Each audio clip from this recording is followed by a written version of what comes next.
Selamat pagi Sobat Investor, berjumpa lagi dengan saya Ahmad Islami di program Ticker Talk edisi Rabu 17 Desember 2025. Bagaimana kabar portofolio Anda pasca perdagangan kemarin? Semoga tetap cuan dan senantiasa waspada atas segala risiko yang mungkin saja terjadi.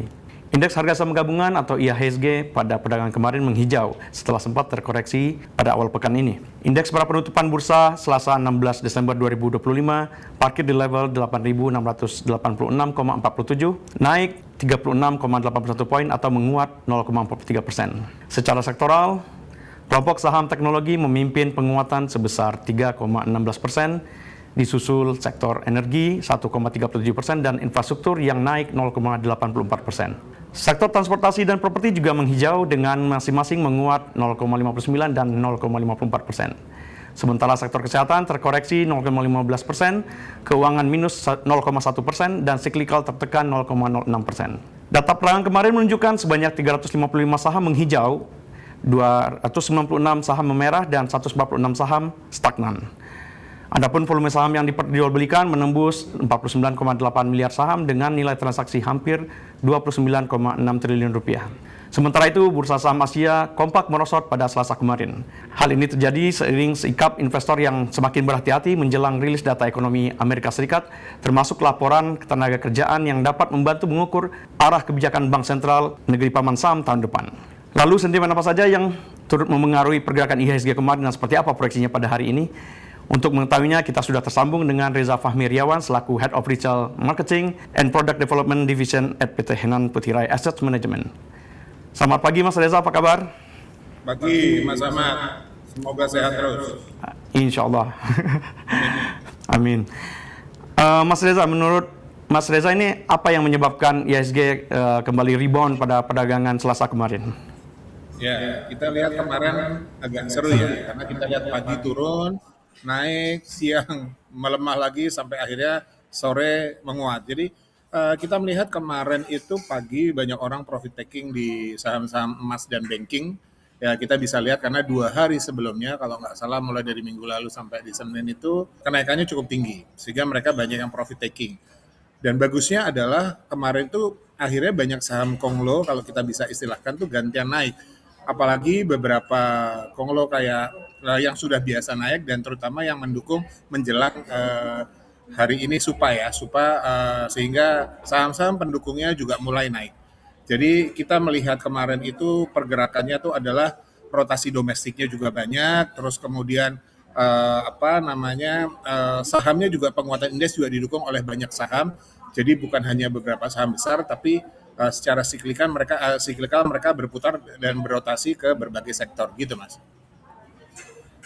Kalau kita lihat kecenderungan tren untuk kuartal terakhir tahun ini, seperti beberapa episode sebelumnya kita bahas bahwa ada semacam rotasi dari saham-saham konglo begitu ke saham-saham blue chip. Apakah yang terjadi pada pekan ini justru sebaliknya, investor sudah mulai lagi melirik saham-saham konglo, atau ini semata-mata karena ada inflow asing yang masuk begitu Mas?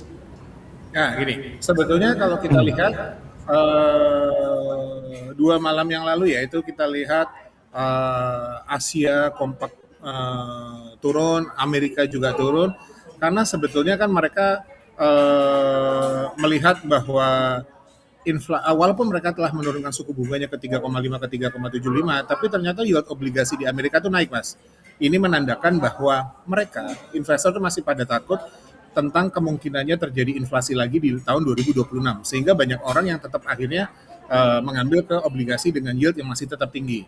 Nah itu yang terjadi di kemarin sehingga kalau kita lihat kemarin mau ke blue chip segala macam itu kita harus lihat lagi kalau nanti ternyata hari Kamis besok BI juga menurunkan suku bunga itu kan akan berakibat sementara negatif ke bank. Jadi kalau kita melihat karena saham konglo kemarin sudah banyak yang turun sehingga mereka banyak masuk ke situ. Setelah mereka taking profit banyak di beberapa emas dan banking yang kemarin rally. Gitu sih saya melihatnya Mas. Menarik Mas. Di saat The Fed memangkas suku bunga tapi satu sisi dia juga mengambil kebijakan lain yang membuat investor berhati-hati dengan pembelian obligasi pemerintah begitu Mas ya? Iya, yieldnya naik malah. Lalu seperti apa proyeksi IHSG pada perdagangan hari ini Mas? Apakah akan terus melesat atau sebaliknya? Ya, seperti tadi disampaikan bahwa menjelang besok pengumuman BI rate, walaupun ada wacana untuk turun, tapi konsensus Bloomberg yang sampai masih saya dapat pagi ini konsensusnya masih stay, Mas.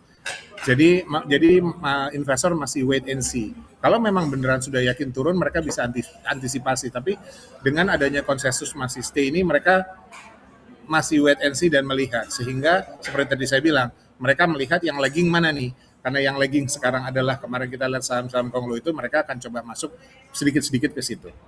Gitu, Mas. Dan mungkin juga gerakannya juga kita bisa lihat